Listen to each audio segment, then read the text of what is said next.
നമസ്കാരമുണ്ട്. ഞാനിപ്പം വീട്ടിലെ ടെറസിൻ്റെ മുകളിൽ. അപ്പോൾ നമുക്ക് കുറച്ച് പച്ചക്കറി നട്ടാണെന്നുണ്ട്. അപ്പോൾ എനിക്ക് വെള്ളരി നട്ടാണ് ഉദ്ദേശിക്കുന്നത്. അപ്പോൾ അതിൻ്റെ സാധനം റെഡിയാക്കിയിട്ടുണ്ട്. നമുക്ക് അതെല്ലാം കാണിച്ചു ഞങ്ങൾക്ക്. നമ്മൾ വെള്ളരി നടാൻ ഉദ്ദേശിക്കുന്ന ചാക്കിലാണ്, പ്ലാസ്റ്റിക് ചാക്ക്, അതായത് സിമൻറ്റ് ചാക്കിലാണ്. അപ്പോൾ മണ്ണ് റെഡി ആയിട്ടുണ്ട്. മണ്ണ് വേനൽക്കാലത്ത് ഞാൻ അടുക്കള വേസ്റ്റ്, ചാണകപ്പൊടി ഇതെല്ലാം മിക്സാക്കിയിട്ട് ആക്കി വെച്ച മണ്ണാണ്. അത് ഓരോ ചാക്കിൽ നിറച്ചിട്ട് ഞാൻ അങ്ങനെ ചാക്കിൽ നിറച്ചിട്ടുണ്ട്. അപ്പോൾ അതിൽ നിന്ന് എടുത്തിട്ട് വേണം ചാക്കിൽ നിറക്കാൻ വേണ്ടി. അതിൽ നിന്ന് നമുക്ക് ചാക്കിൽ നിറക്കാം. നമുക്ക് ആദ്യം ഈ ചാക്കിൽ ആദ്യം എടുക്കാം. വീഡിയോ പിടിക്കാൻ ആളില്ലാത്തതുകൊണ്ടാണ് ഒരു ബുദ്ധിമുട്ടുണ്ട്. ചാക്കിൽ ആദ്യം കുറച്ച് മണ്ണിടാം.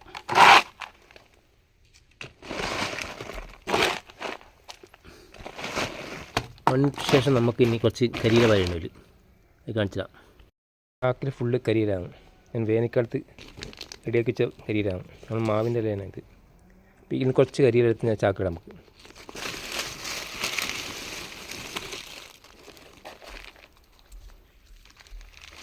നല്ല തണുപ്പായി, പിന്നെ അയറായി. നമുക്ക് ഇനി കുറച്ചും കൂടെ മണ്ണിട്ടാം.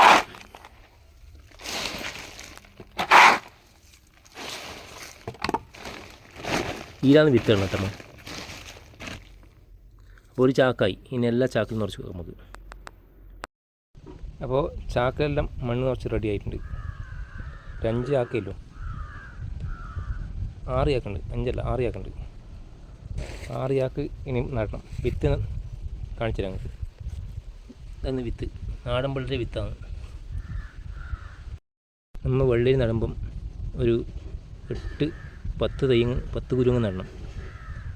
നമുക്ക് വളർന്നിട്ടാകുമ്പം ഒരു നല്ല തൈ നോക്കിയിട്ട്, നല്ല കരുത്തിൽ തൈ നോക്കിയിട്ട് ഒരു 3 വെച്ചിട്ട് ബാക്കി ഫുൾ പറിച്ചാടണം.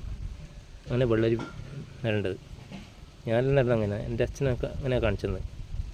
അപ്പോൾ ഞാൻ അതേപോലെ നടന്നു. നിങ്ങൾക്ക് നട്ട് കാണിച്ചില്ല. നമുക്ക്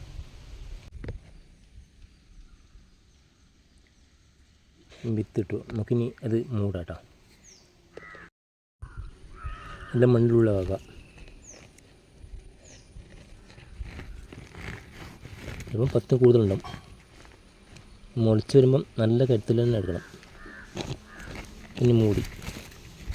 അപ്പം അങ്ങനെ എല്ലാം ഇപ്പം നട്ടു വെക്കാം. അങ്ങനെ വെള്ളരി കുരുവിൽ നട്ട് കഴിഞ്ഞു. നമുക്ക് കുറച്ച് ചോളത്തിൻ്റെ വിത്ത്, കുറച്ച് താഴ് നട്ടതിന്.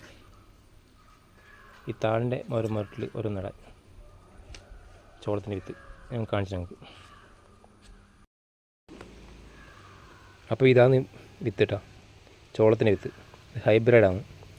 മറ്റ് നമ്മൾ വെള്ളരി നാടനാണ്. അപ്പോൾ നമുക്കിന്ന് ഓരോ താഴിൻ്റെ മരത്ത് നട്ടു നോക്കാം. നമുക്ക് എൻ്റെ മരത്ത് നടാൻ പറ്റും.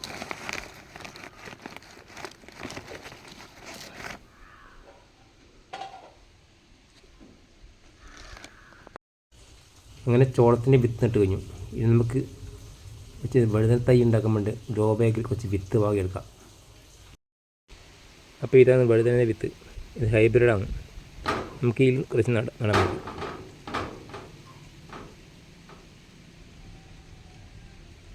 വാങ്ങി കൊടുക്കാം. ഇനി നമുക്ക് മണ്ണിൽ കുറച്ച് മൂടിയിട്ട് നമുക്ക് അവിടെ വെക്കാം. ഇത് മുളച്ച് കഴിഞ്ഞിട്ടുമ്പം ഇത് പറിച്ചിടാം നമുക്ക്.